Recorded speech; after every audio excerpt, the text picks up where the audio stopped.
प्रणाम मेरे प्यारे दोस्तों। ये मेरा वीडियो नए और पुराने दोनों साधकों के लिए है और साधिकाओं के लिए। इसे आप जरूर देखें।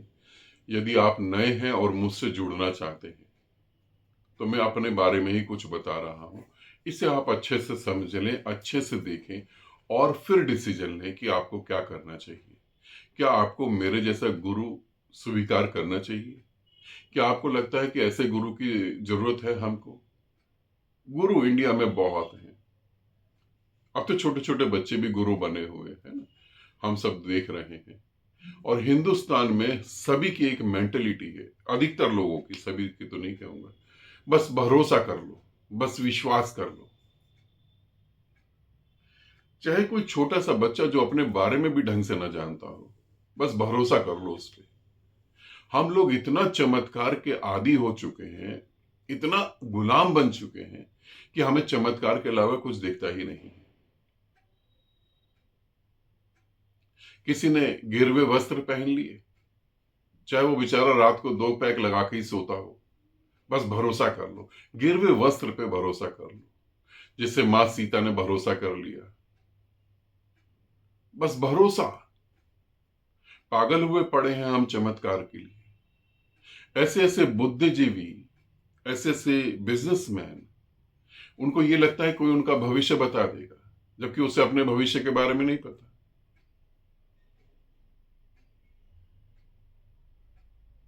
उनको लगता है बाबा जी कुछ ऐसी दवाई देंगे कि हम ठीक हो जाएंगे, जब बाबा जी खुद ही बीमार पड़े हुए हैं। और जब वो बीमार पड़ते हैं तो वो डॉक्टरों के पास जाते हैं, अपनी दवाई खुद नहीं खाते।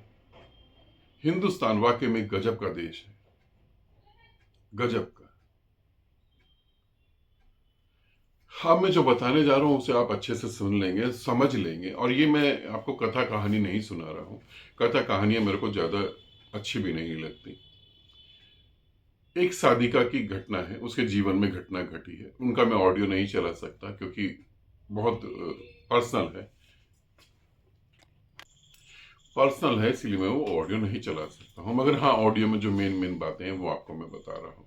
साधिका इंडिया से बाहर रहती हैं, ठीक है। उन्होंने यूट्यूब पे मेरे वीडियो देखे, जैसे आप लोग देख रहे हैं। वो मेरे से ग्रुप में जुड़ी, साधना शुरू कर दी। ध्यान साधना वो पहले से करती थी, मगर जब मेरे साथ जुड़ के साधना उन्होंने करी तो उनकी गति बहुत तेजी से बढ़ने लगी। जब भी आंख बंद करें तभी ध्यान लग जाए। और ध्यान लग जाए, अब ये तो ठीक है, इंटरनल ध्यान लग रहा है, मन शांत हो रहा है। अब बाहर भी चीजें सब पॉजिटिव होने लगी, सब कुछ अच्छा होने लगा, सब कुछ पॉजिटिव होने लगा, सब कुछ ठीक चल रहा था। फिर उनको किसी लड़के से प्यार हो गया, हिंदू धर्म में है, और किसी मुस्लिम लड़के से प्यार हो गया। इंडिया में वो मुस्लिम लड़का, उससे प्यार हो गया। अब प्यार के चक्कर में जो है साधना छोड़ दी, बीच में साधना छोड़ दी। अब प्यार हो गया, अब शादी हो गई और धर्म चेंज कर लिया। इतना प्यार हो गया और उसके बाद वो लड़का और उसकी फैमिली उनको टॉर्चर करने लगी बहुत बुरी तरह। वो डिप्रेशन में चली गई। 1 साल के अंदर ही सब कुछ जीवन तहस नहस हो गया। मुझे पता था कि वो जीवन तहस नहस हो ही रहा है, मगर जब उनको लगा कि जीवन तहस नहस हो गया तब उन्होंने मेरे को ऑडियो करा, बहुत परेशान है। अब इस घटना को आप समझना। यदि आपको परमात्मा नहीं चाहिए, यदि आपको समाधि नहीं चाहिए, यदि आपको मोक्ष नहीं चाहिए, मैं दोबारा से दोहरा दूं मैं क्या कह रहा हूं।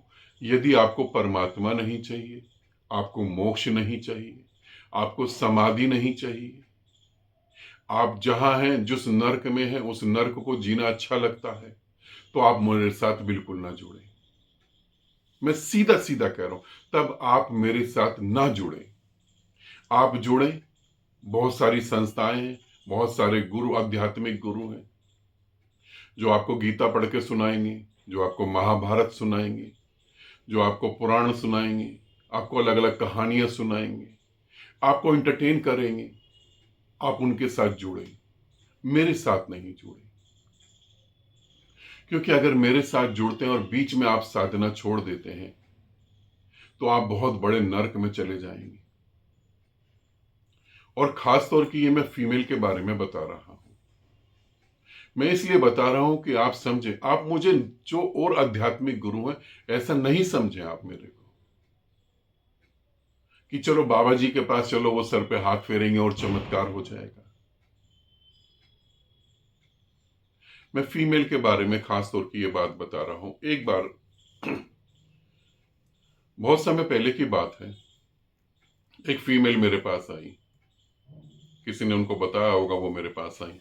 और जब वो मेरे पास आई तब मैंने देखा उनके यहाँ चोट लगी हुई है, यहाँ से होंठ फटा हुआ है और हाथ की हड्डी टूटी है, उनका प्लास्टर चढ़ा हुआ है। आई और बैठी और प्रणाम करके वो रोने लगी। मैंने उन्हें कहा कि आप रुकें, आप रोए नहीं।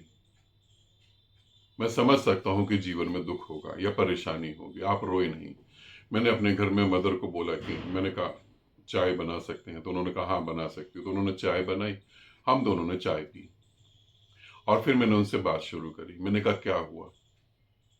तो उन्होंने बोला कि मैं गिर गई थी। गुरु के सामने जब हम झूठ बोलते हैं तो हमें पता ही नहीं लगता कि किसके सामने हम झूठ बोल रहे हैं। गजब की बात है, जो आत्मा तक और जो जन्मों तक देख लेता है उसके सामने हम झूठ बोल रहे हैं। चलो ठीक है। मैंने कहा आप गिरे तो नहीं सीढ़ियों से, नहीं आप बाथरूम में स्लिप हुए, ये तो आपको सीधे सीधे दिखाई दे रहा है कि किसी ने मारा है और बहुत बुरी तरह मारा है। आप मुझे सत्य बताएं। उसने फिर सत्य बताया। उसने कहा कि मेरे हस्बैंड मुझे मारते हैं और वो डॉक्टर हैं और मुझे शराब पी के मारते हैं, कई बार बेल्टों से मारते हैं मुझे, और एक बार तो सोसाइटी के बाहर मेरे को खड़ा करके मारा उन्होंने, गालियां देते हैं। मैंने कहा कि शायद आप फिजिकली वीक होंगे, आप में वीकनेस होगी, तो आप मल्टी विटामिन खाएं, आप कुछ ताकत की चीजें खाएं। उसने कहा मुझे मल्टी विटामिन की जरूरत नहीं है। मैंने कहा मगर मुझे लगता है जरूरत है। उसने कहा मैं खुद डॉक्टर हूं, तो मुझे तो पता है ना, मुझे मल्टी विटामिन की जरूरत नहीं है।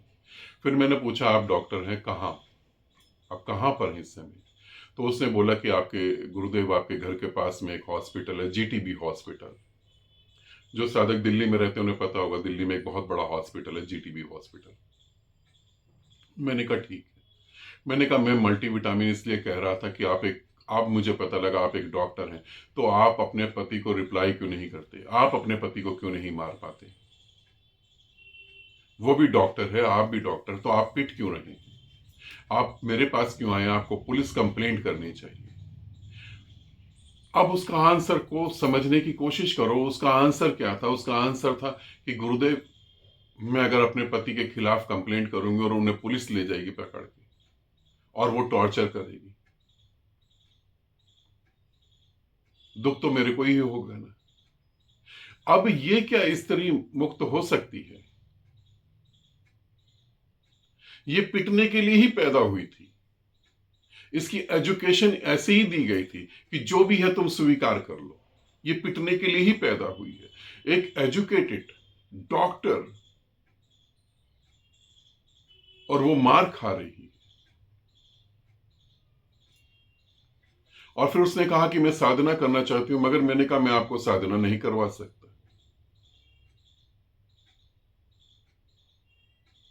मैं कैसे आपको साधना करवा दूं? साधना की तो आपको रिक्वायरमेंट ही नहीं है। आप में सेल्फ रिस्पेक्ट नहीं है, आप में सेल्फ कॉन्फिडेंस नहीं है, आप क्या करेंगे?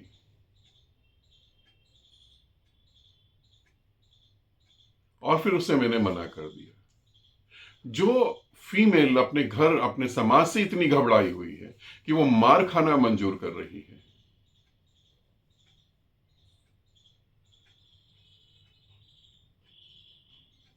उसको क्या साधना कराएंगे? जो अपने परिवार से डरी है वो क्या साधना करेगी? और अगर इस कंडीशन में तुम साधना कर भी लो तो बीच में तुम्हें साधना छोड़नी पड़ेगी, और जब बीच में तुम साधना छोड़ोगे तो वो सबसे बड़ा नर्क होगा। क्यों नर्क होगा? क्योंकि जो तुमने जान लिया है, अगर तुमने जान लिया कि इस पृथ्वी पे कहीं कोई भी तुम्हारा नहीं है, तुमने जान लिया कि इस पृथ्वी पे कहीं भी कोई मेरा नहीं है, और जो भी मेरे पास जुड़े वो सिर्फ मुझे धोखा ही दे रहे हैं और कुछ नहीं कर रहे, अब इस नर्क को जानने के बाद तुम क्या करोगे? तुम जी तो नहीं पाओगे ना। कैसे तुम जी पाओगे? जिस आदमी को तुम गले लगा रहे हो, जिस आदमी को तुम चूम रहे हो, जिस आदमी को तुम प्यार कर रहे हो, तुम्हें पता है ये धोखेबाज है, क्या करोगे अब तुम? साधना करने के बाद इतना तो बोध तुम्हें आ जाएगा, और साधना पूरी नहीं हुई, और फिर तुम ये सोचो कि चलो यार गलती हो गई, 1-2 साल बीत गए, अब हम गुरु से रिक्वेस्ट करते हैं और फिर हम गुरु के साथ जुड़ जाते हैं। तुम्हें लगता है कि गुरु फ्री तुम्हारे लिए बैठा हुआ होगा, है ना? तुम्हें ऐसा लगता है गुरु फ्री बैठा है, इंतजार कर रहा है कि कब वो महान आत्मा मेरे पास आएगी वापस, और कब उस महान आत्मा के मैं चरण छू कर धन्य भाग समझूंगा अपने, और फिर मैं साधना कराऊंगा। 1.5-2 साल में गुरु तो बहुत आगे चला गया। उनको भी मैंने पर्सनल ऑडियो में कहा कि अब मैं तुम्हें ध्यान नहीं करवाऊंगा। हाँ, तुम्हें ध्यान करना है, सारथी है, सारथी करवाएंगे ध्यान, मगर मैं अब नहीं करवाऊंगा, क्योंकि मैं कैसे भरोसा कर लूं? परमात्मा ने इतना कुछ तुम्हें दिखा दिया, इतनी अच्छी जगह, इतनी अच्छी स्थिति पे, हर काम संसार का हो रहा है, हर काम हो रहा है, तुम आनंदित हो, खुश हो, आंख बंद करते हो, ध्यान घटने लगता है। उस स्थिति को तुम लात मार के चले गए, तुम पे कैसे भरोसा करा जाए?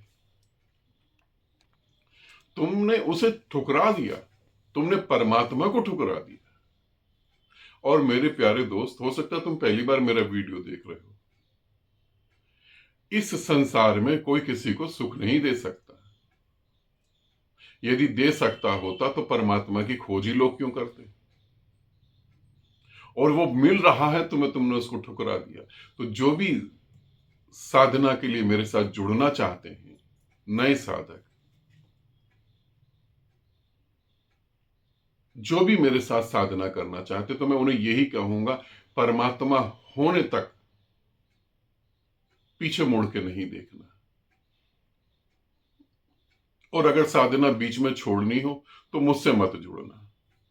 और अगर कथा कहानियां सुन रही हो, कृष्ण ने क्या करा, राधा रानी कहां नाची, कृष्ण ने कहां बांसुरी बजाई, शंकर कहां से भांग पीकर बैठ गए, त्रिशूल से उन्होंने क्या क्या काम करे, तो और गुरु हैं, उनके पास चले जाओ, वो तुम्हें एंटरटेन करेंगे। हो सकता है वो तुम्हें डांस भी दिखाएं, हो सकता है तुम्हारा भविष्य भी बताएं।